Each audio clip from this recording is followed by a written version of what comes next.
반갑습니다. 이근철입니다. 한국 선도는 왜 단군을 내세울까? 참 단군 내세우면 논란, 억지 논란 부리는 사람 있죠. 그래서 제가 이런 주제를 갖고 한번 돌아보자는 겁니다. 중국 도교와 한국 선도, 실제 정확하게 명칭을 이렇게 구분할 수는 없습니다. 중국 도교에도 선도적 요소가 많이 있고 또 용어 선도로 쓰기도 하고 한국 선도에서도 도교적 요소가 많이 있고 도교로 쓰기도 합니다. 많이 닮았는데, 닮았다기보다는 복합되어 있고 융합되어 있는데 대체로 좀 비교를 한다면 중국은 도교라 하는 게 맞고 우리 한국은 선도라 하는 게 맞다. 대체로. 자, 그런 건데요. 보면요. 중국 도교는 초기에는 사상과 수련이 융합되어서 전해지다가 후기 가서는 사상과 수련이 분리됩니다. 다시 말해서 중국 도교는 초기에는 도교 중심 인물들 뿐만 아니라 도교 신도들이 다 같이 어떤 사상도 있었고 수련도 있었습니다. 그 사상, 노자장자 사상도 있었고 또 그 이후에 만들어진 뭐 태평경이라든지 뭐 그런 경전을 아주 중시하면서 하는 그런 사상과 또 수련도 있고 그랬습니다. 그러다 후기로 갈수록 점점 분리가 돼요. 분리가 되면서 아예 일반 민중들은 그냥 민중도교, 어떤 뭐 여러 신들 그냥 뭐 믿는 그런 식이 되고 또 그 핵심이라기보다는 이제 일부 정말 온몸을 던져서 도교에 헌신해서 산에 들어가서 뭐 스님 되듯이 도교 도사가 돼서 하는 사람들은 주로 수련 쪽 도교로 발전합니다. 몸을 수련하는 내단 수련 쪽으로 발전해 나갑니다. 오늘날 중국의 대표적인 종교는 유교가 아닙니다. 공자명자 유교가 아니고 도교입니다. 유교는 오히려 상류층, 지식인들 중심으로 내려왔고 일반 민중들은 주로 도교 중심으로 내려왔습니다. 오늘날에도 공산국가인 오늘날에도 일반 민중들 그 속에는 도교가 중심이 되어 있는데 거기서도 마찬가지로 사상적인 것보다는 좀 종교적인 거 또는 아예 그냥 수련 분리해서 기공 쪽으로만 발전해가고 이렇게 분리된 게 없지 않아 있습니다. 거기에 비해서 한국은 초기부터 현재까지 오히려 좀 중국처럼 어떤 끊어지지 않고 이어진 게 아니고 끊어질 듯 말 듯 끊어질 듯 면면이 이어졌다 그러지요. 그렇게 이어졌지만은 사상과 수련이 아직도 융합된 채 전해져 오고 있습니다. 그런 면이 좀 중국과 좀 다른데요. 자, 보시면 한국 선도 초기 고조선 선교, 선도 그러다가 왜 선교라 하느냐 하면 그때는 재정일치, 정치와 종교가 일치라서 종교 자체가 정치였죠. 단군은 제사장 겸 우리가 쉽게 말하면 왕입니다. 통치자면서 제사장입니다. 심지어는 단군이라는 뜻도 단은 제단을 의미하는 제사장을 의미하고 군은 임금을 말하는 군이다. 같은 의미가 담겨있다. 그런 말도 하는데 그 종교적인 성격이 좀 있었기 때문에 선교라 이름을 붙여봤습니다. 고려 조의선인. 물론 이것도 어떤 역사학자에 따라 조의와 선인은 다른 계급이다. 고려 보기도 하고 또 신채수 선생 같은 경우는 이제 같이 조의선인 그렇게 붙여보기도 합니다. 신라 다 아시죠? 화랑. 설명할 필요 없겠죠. 백제도 있었는데 백제는 기록이 없습니다. 기록을 안 한 게 아니고 제일 먼저 망하는 바람에 제일 역사적으로 많이 사라져버린 게 백제입니다. 그래서 백제는 뭐 추측을 하는 게 있지만은 정확하게 어떤 문헌으로 제가 예를 들 수 없어서 일단 생략을 하고 고려에 와서는 설랑이라고 합니다. 설명 좀 이따 드리겠습니다. 조선에 와서는 단학파. 요거는 이제 실제 조선에 그 당시에 이제 선도 수련을 하는 사람들이 우리는 단학이다 그 소리 한 게 아니고 나중에 일제 때 이능화의 조선 도교사에서 요 사람들을 단학파라고 이름을 붙였습니다. 구한말에서는 민족 종교로 우리 선도가 부활하지요. 그러다가 현대 와서는 국선도, 단학이 지금 현재까지 하고 있죠. 자, 고설의 성교, 삼국유사 고선편에 나오는 거죠. 옛날 환희 뭐 재석을 말한다 이러니 그렇게 이제 주석을 달은 겁니다. 아들 환웅이 자주 천하의 뜻을 두고 인간 시상을 탐내 구했다 좀 생략하고, 이에 단군은 장당경으로 옮겨갔다가 그 후 아사들로 돌아와 숨어 살면서 산신이 되었는데 이때 나이는 1908세였다. 상고서에 나오는 부분입니다. 요 내용들을 분석해 보면 선도적 요소가 많이 있습니다. 환인, 당연히 이 상궁사를 쓴 분이 일인이니까, 스님이니까 이해하기 쉽도록 불교에서 말한 재석을 말한다. 그렇게 해석을 한 겁니다. 주석. 원래 이제 환인은 재석을 말한다 한 게 아니라 이건 주석입니다. 이승우가 쓴 제왕운교에서는 환인은 상제를 말한다. 그렇게 되어 있습니다. 이승우는 유학자니까 유학의 관점에서. 쉽게 말해서 환인은 하나님입니다. 하나님의 아들 환웅이 있었다. 하나님이 있었다라는 자체가 이거 황당무계한 신 아니냐.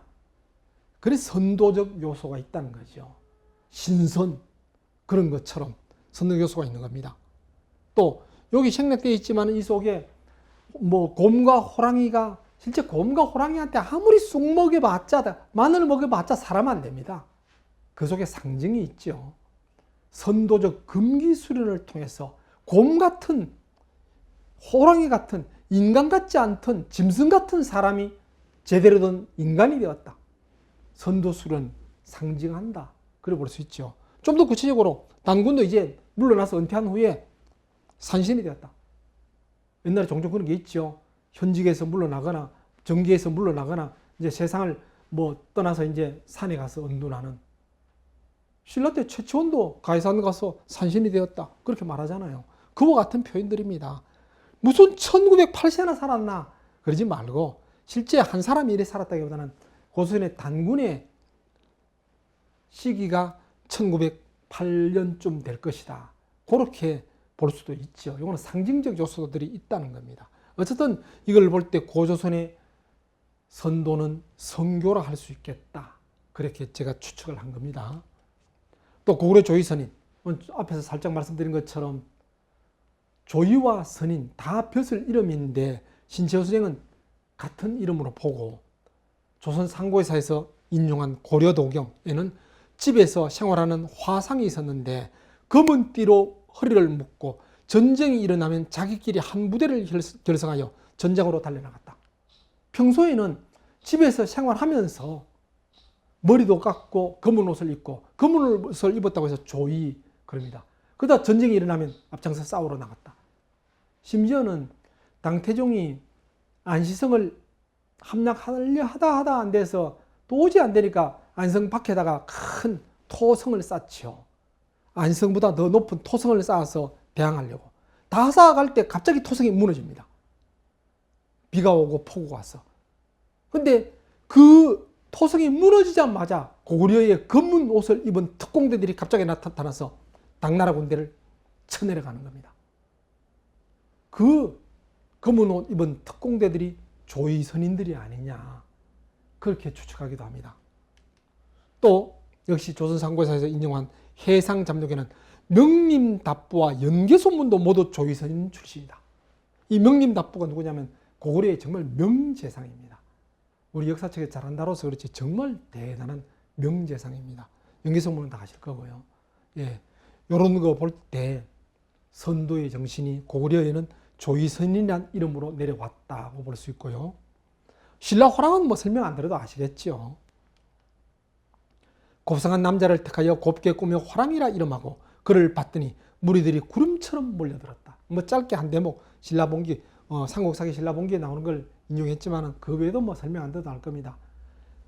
화랑 자체가 현역 장군들, 군인들 아닙니다. 소년들입니다. 자발적으로 아버지 따라 전쟁터 나가기도 했어요. 호랑 관창처럼. 그러기도 했지만 현역에 참여할 정도 나이는 좀 안 되는 소년들입니다. 어쨌든 요즘으로 치면 보이스카우트 같은 신라의 정신, 그러면서 명산대천을 다니면서 수련하고 우리 한국 선도의 전통이 내려와 있죠. 또 고려 선랑, 국왕이 팔관에서 신라 때부터 내려온 전통이라고 하면서 귀족 자제 몇 명을 뽑아 춤을 추게 한 일이 있는데 이들을 설랑이라고 했다. 신라 때부터 내려온 전통, 아마 화랑의 정신을 고려 때도 이어받아서 설랑이란 게 있었다는 거죠. 그러다가 오히려 조선 때 가서는 거의 맥이 끊어지다시피 했습니다. 그 전부터 내려오던 조위선인 화랑, 설랑마저도 끊어졌는데 해동 전도록에서 한국에 도맥해놓고 그 도맥의 기운을 종리장군으로 들었습니다. 중국서 배워온 최승우, 승자해, 김각이 이 사람들부터 시작됩니다. 저 종리장군이 누구냐면 실제는 종리권이라는 당말 5대 때 중국 도사입니다. 그 종리권이 중국 도교를 배워와서 우리 조선에 전했다. 그렇게 보는 겁니다. 이 해동 전도록에서는. 근데 이 종리권인데 종리장군이라 붙인 이유는 그 종리장군은 훨씬 이전에 한고조 유방과 초평 항우가 싸울 때 유방에 아주 그야말로 돌격장군 중에서 종리장군이 있습니다. 아주 용감한. 그러니까 그 이름 같다는데 그건 한참 전이니까 몇백 년 전이니까 그 사람은 아니고 종리권이죠. 그래서 보면 최승우한테 이어받은 사람이 최치원. 최치원 아시죠? 또 스님, 자예 스님한테 배운 사람이 명호, 권총은 그렇다 치고 쭉 나가면 김시습이 나오고, 김시습의 갈래에서 홍유손, 정일랑, 윤금평, 서경덕도 나오고, 또 북창정념, 용호비결선 이런 게 나오죠. 그러면서 여기서는 한국 도맥은 중국에서 유학 갔다 온 사람들이 전했다. 조선 단학파. 물론 단학파라는 이름 아까 말씀드린 것처럼 일제강점기 때 이능화가 조선 도교사 쓰면서 이 사람들을 조선 단학파라 해서 그런 겁니다. 자, 요래 보는 관점. 해동 전도록에서 이렇게 조선에 들어온 단학파들이 중국 도교를 갖고 왔다. 이렇게 보고 있는데 다른 책 조여적의 청학집에는 그 연원을 환인과 광성자에게 두었다. 광성자는 전설 같은 인물이죠. 환인은 삼국사에도 나오고 이 광성자는 중국 도교에서도 떠받드는 그런 인물입니다. 그게 바로 우리 민족의 뿌리다. 그렇게 떠받들고 있고 또 홍만종의 해동리적에서는 연원을 단군을 비조로 삼고 있고 이유백의 옥외일지집에서도 단군 및 그 이후의 선인들에 대해서 논하고 있다. 예, 해동 전도록과 조금 관점이 다르죠. 그래 볼 때 제가 볼 때는 이렇게 봅니다. 이 해동 전도록에 나오는 이 인물들은 중국식 도교를 수련한 사람들이고 청학집, 해동이적, 옥외일지집에 나오는 이 인물들은 면면이 내려오는 우리 정통 한국 선도를 수련한 사람이고 그렇게 볼 수도 있습니다. 그게 보면 이미 이제 우리 참 역사가 안타까운 게 많이 사라지고 없어지고 하다 보니까 그 이후에 또 중국 문화가 대거 들어오면서 중국 문화가 많이 융합됐죠.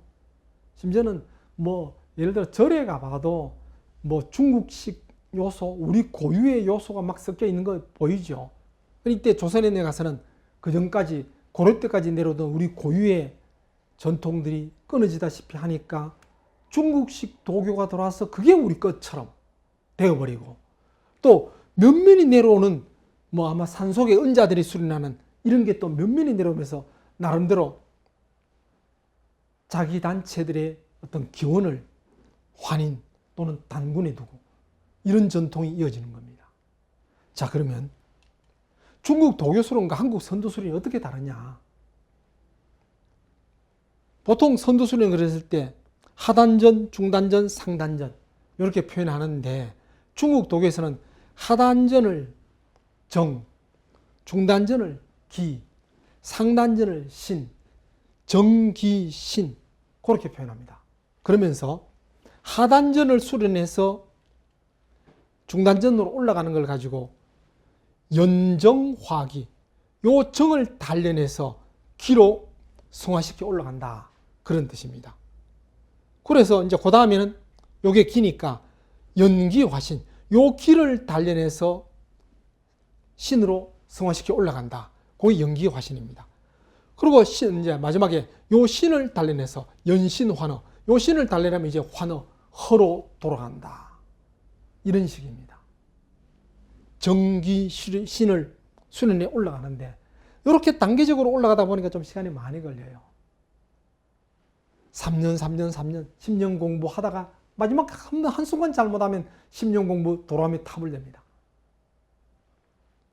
이런 식이 중국 도교, 물론 중국 도교도 워낙 다양하다 보니까 실제 이러지 않고 다른 스타일도 있지만은 대체로 이런 스타일이라면, 근데 한국 선도 수련을 분석해 보면 대체로 올림 공부와 내림 공부가 조화를 이루는 그런 스타일입니다. 뭔 말이냐면요, 실제 하단전부터 뭐 단전호흡이라든지 그런 이제 명상이라든지 통해 깊은 마르뼈를 생각하면서 하단전부터 기를 축적해 올리는 것도 있고, 명상을 통해서 하늘의 기운을 받아들이는 것도 있고, 이런 게 있습니다. 물론 중국 도교에도 이런 요소가 있어요. 이런 파도 있습니다. 대체로 중국 도교는 이런 식입니다. 그런데 한국 선도에도 이런 게 좀 있지만은 대체로 이겁니다. 그래 볼 때 조금 전에 말씀드렸던 조선 단학파, 해동 전도록에 나오는 거는 용어마저도 거의 중국 도교 쪽 용어입니다. 해동 전도록에서 제가 살짝 소개해드린 것처럼 뭐 북창이 쓴 용어 비결은 중국 도교 내단 수련을 좀 쉽게 짤막하게 쓴 겁니다. 용어고 내용이 전부 다 그래요. 다 이런 식입니다. 근데 한국 선도 면면이 내려오는 거기는 체계적인 이론으로 정리는 되어 있지 않습니다. 요 자체가 좀 체계적인 이론이 아닙니다. 요건 아주 체계적이죠. 그래서 시간이 많이 걸립니다. 근데 한국 선도에서는 시간이 중요한 게 아닙니다. 올림 공부와 내림 공부와 조화를 잘 이루면 짧은 시간에도 됩니다. 그래서 오래 수련했다는 게 자랑이 아닙니다. 바른 마음으로 하면 빠른 시간에 될 수도 있는 겁니다. 아예 스타일이 크게 좀 다르죠. 근본적으로 사람을 수련한다는 뜻은 같지만은 수련하는 방법은 좀 다릅니다. 그래서 구한말에 가서는 민족 종교로 나타나죠. 왜 선도 수련이 갑자기 종교로 나타나느냐? 원래 선도 수련 속에 종교적 요소가 있습니다. 종교적 요소라면 종교성이 있습니다. 조금 전에 말씀드린 것처럼 내림 공부가 있기 때문에 명상을 하면서 기를 받는다. 무슨 기? 하늘의 기로 볼 수도 있고, 조상 중에 큰 조상의 기를 받을 수도 있고, 또 스승의 기도 받을 수 있는 겁니다. 그러다 보니까 종교성도 있다는 겁니다. 그래서 우리 한국 고유 종교에서는 기원을 환인에 두기도 하고 환웅에 두는 게, 또 당군에 두는 게, 그런 기, 우리 조상 중에서 대단했던 그런 분 마음을, 그런 분의 뜻을, 그런 분의 길을 내가 받아들이면 수련이 빨리 될 수 있겠죠. 그런 가운데 구한말에는 그게 구체적으로 종교로 나타나는 겁니다. 실제 뭐 요거는 이제 MBC인가 나온 걸 재현한 건데요. 단군교, 중광이라 했죠. 홍합나철, 이기오, 뭐 오기오, 예, 이런 분들이 중심이 됐는데 이분들 종교인들 아니고 다 유학자이면서 구한말 벼슬했던 사람입니다. 그러다 나라 망하니까 독립운동 하다가 일본을 몇 번 왔다 갔다 하면서 독립운동 하다가 백두산 도사로부터 몇 권의 책과 수련법을 받아서 그런 식으로 독립운동해서는 힘든다. 일본하고 싸워서 이겨낼 수가 없다. 정신을 살려서, 시간이 좀 걸리지만 우리 정신을 다시 살려서 하는 게 바람직하다. 그래서 당군의 정신을 살리자는 의미에서 중광입니다. 새로 만들어진 창교가 아니고 옛날에 있었던 고조선의 선교, 그 정신을 다시 살리자. 중광입니다. 이게 한국 선도 전통이죠. 한국 선도에서 꾸준히 단군하는 이야기가 그겁니다. 그런 정신을 받아들이면 수련이 빨리 될 수 있으니까. 그 현대에서는 국선도와 단학이죠. 비슷해 보이지만은 제가 나름대로 분석해 볼 때 국선도는 이름은 선도인데 중국 도교 쪽 이론과 수련법과 많이 닮았습니다. 거기에 비해서 단학 쪽은 이름은 단학인데 오히려 우리 선도 쪽 수련과 이론이 좀 닮았어요. 물론 이제 단학 속에도 중국 도교 용어들이 있고 막 그럽니다. 또 국선도에서도 이제 우리 고유의 이론들, 고유의 정신을 많이 강조하기도 해요. 이 국선도에서는 화랑을 기원으로 봅니다. 신라 화랑을. 단학에서는 단군을 기원으로 봅니다. 단군을 기원으로 보면 종교고 화랑을 기원으로 보면 괜찮고 이건 좀 이상하지요. 왜 기원을 그렇게 굳이 한국 선도는 강조하느냐? 그건 제가 설명드린 것처럼 그런 이유 때문입니다. 단학은 왜 단군을 구심점으로 삼을까? 단학 이름이 나와 민족과 인류를 살리는 길. 단학 책에 보면 그렇게 나옵니다. 여기서 나를 살리는 길이 개인 수련이고 민족을 살리는 길이 민족 정신 회복. 요거 회복을 강조하다 보니까 단군을 강조하는 거죠. 또 인류를 살리는 길이 지구시민 운동이죠. 홍익 인간 정신의 실천이라고 볼 수 있는 겁니다. 중국 도교는 개인적 수련주의입니다. 그런데 한국 선도는 온 전통이 수련한 것을 사회에 실현하는 사회 구제를 강조합니다. 홍인간의 정신이 한국 선도에 그대로 내려옵니다. 단학도 그걸 이어받아서 실천하는 거죠. 내 한 번만 수련하면 오히려 수련이 덜 된다. 제대로 수련되기 위해서도 의식을 더 크게 민족과 인류까지 생각하면 수련도 더 빨리 되고 몸뿐만 아니라 마음까지도 의식까지도 크게 성장된다. 그런 의미에서 단군을 강조하고 구심점으로 삼고 있죠. 예, 이거 아마 개천절 행사 같아 보이죠. 예, 광화문 뭐 세종대왕상이 있고 뭐 그렇죠. 예. 아마 이것도 이제 어느 단체인지 모르지만 아마 단학 쪽에서 단학 수련하는 그런 청년들 뭐 그런 중심들이 돼서 개천절을 아주 즐겁게 뭐 그야말로 이제 가면 축제처럼 하는 겁니다. 이런 정신, 나쁜 정신이 아니라 오히려 살려나가야 될 정신이죠. 우리 한국 선도에서 선도뿐만 아니라 우리 적어도 우리 한민족이라면 국조 단군 다시 한번 크게 돌아보고 크게 오히려 살려야 할 우리 역사의 자랑스러운 시조로 볼 수 있죠. 이 말씀 드리면서 마치도록 하겠습니다.